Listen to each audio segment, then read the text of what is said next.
Mikel Arteta has worked miracles at Arsenal, but if we're not careful, we could actually end up losing him within like the next 12 months.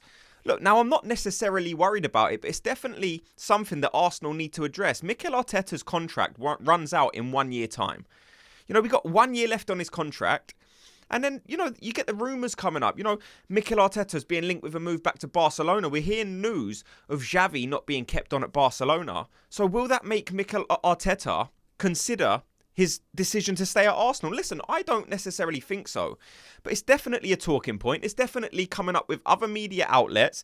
People are now starting to discuss it again. Look, I think Arteta will extend his contract in the summer, but it's something we need to do as a priority for sure. Look, there's been loads of talk all season of people saying Mikel Arteta isn't the right guy. If you think that, let me know. But look, I think most of us are agreed that Mikel Arteta is 100% the right man. I think we've had this discussion more than a few times.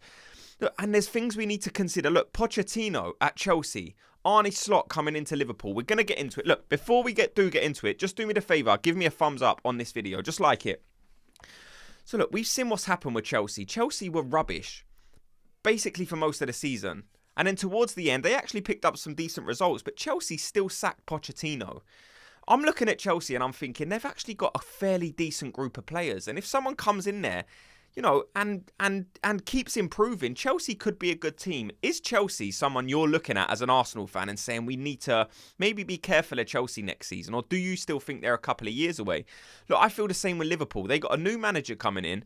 I think they got the foundations of a good team. They do have some good young players, but they also have some of their best players are older. Like, they're going to be moving on. You think of Mo Salah, you think of Van Dijk, whether he's going to stay there for another year or not. You think of Alisson.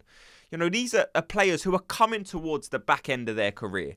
So I don't look at Liverpool and say, I think they're going to be right up there next season. I think they can have the ability to. But much like I saw them this season, I don't think they're ultimately going to have enough to try and, focus on winning their league next season. I don't think they're good enough to be at a level where they can look at the league and say, we're good enough to win this now. But I'm looking at Arsenal. And I'm looking at Arteta and I'm saying, look, if we lose Arteta, we're going to go through another rebuild, another process. Arsenal can't afford to do that. We are so close. We cannot afford another rebuild. We cannot have another rebuild. Look, we need to keep Arteta. We need to get his contract done as soon as possible. Like I said, I do think it's going to happen. But I would put that as number one priority. Look, in other news, Ramsdale, the links to Ramsdale moving keeps getting bigger and bigger. And there's actually news of Arsenal being interested in Feyenoord keeper Justin Bijlow. I don't know too much about him. If this is a goalkeeper that you're aware of or you have quite a lot of information on, let us know in the comments section. Is this a decent number two? Look, I would assume so. If you're playing for a decent enough team in Feyenoord, I think you're probably good enough to come in and be a number two for Arsenal. That would just be my opinion. But like I said, I haven't seen the kid too much. So let me know if you know about him. Also, in other news, Sammy Lokonga. He's been told that he doesn't have a future at Arsenal, so he needs to look for other options. What's your thoughts on that? So many people was quite excited about Sammy Lokonga when he come in. It was a recommendation from Vincent Kompany. He rung up Pep Guardiola and said, I've got a kid here that you need to have a look at. He wasn't interested. He spoke to Mikel Arteta, and it seems like Mikel Arteta took a gamble on him. Ultimately, he hasn't ended up being good enough. He went out on loan last season to Crystal Palace and he wasn't great. He went out on loan to Luton and he actually looked okay. Like, he was pretty good. So, in terms of buyers, you probably will get a buyer for Sammy Lokonga. You're not going to get a ridiculous fee. You're not going to get a lot of money, in all honesty. You're not going to get too much. But moving him on, even if you get 10, 15 million pound, then that's going to be some money in the door to invest in the squad next season. Also, we've had Zinchenko come out. He had quite a strong message to put out there on Instagram, and he basically said, look, I know I've not been good enough this season, but I'm looking forward to improving next season and trying to do better. What are your thoughts on Zinchenko? This is, again, a conversation we have had a couple of times this season. In many people's opinion, Alexander Zinchenko isn't now good enough. Do I think he's going to get much playing time next season? No, not with Jurriën Timber in, not with Tomiyasu still in, not with Kivior in. I think Zinchenko has fallen down the pecking order. And I think if a decent offer comes in for Zinchenko, Arsenal will probably have to consider it. Look, I like Zinchenko as a player. Does he have his deficiencies? Of course he does. But what player doesn't? He does lack defensively. But in terms of pushing up, in terms of technicality, in terms of being on the ball, Zinchenko's really, really good.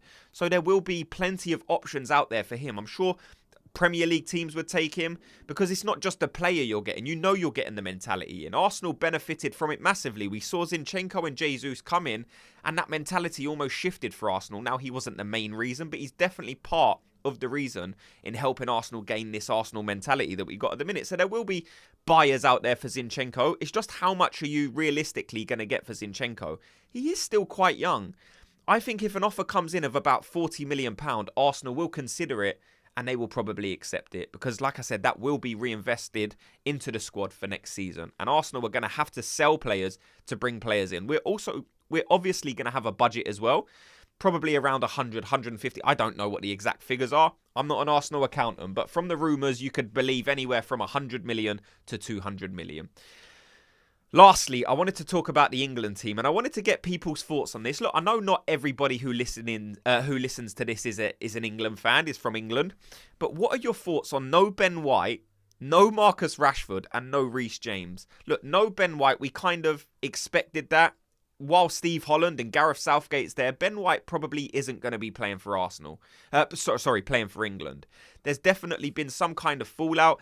Gareth Southgate hasn't really spoke on it. Ben White hasn't really spoken on it, and I don't think until Gareth Southgate leaves, we're going to be able to hear what actually happened. I think that's probably when Ben White will come out and say, no, this is the reason I've left. And apparently, rumours are it's because of a bust-up with Steve Holland.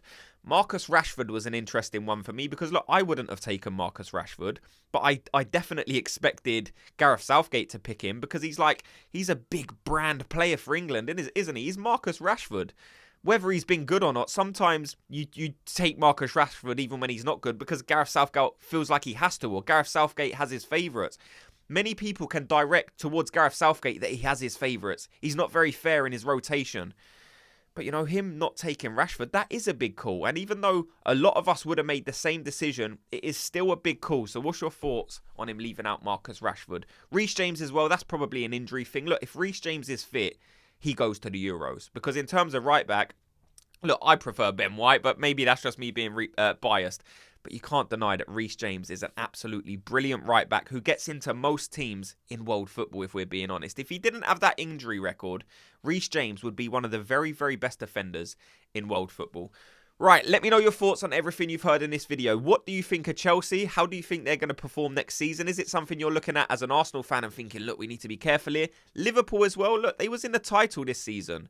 A lot of us said, I don't think they're going to be able to sustain a title push, and it played out that way. Liverpool dropped off massively.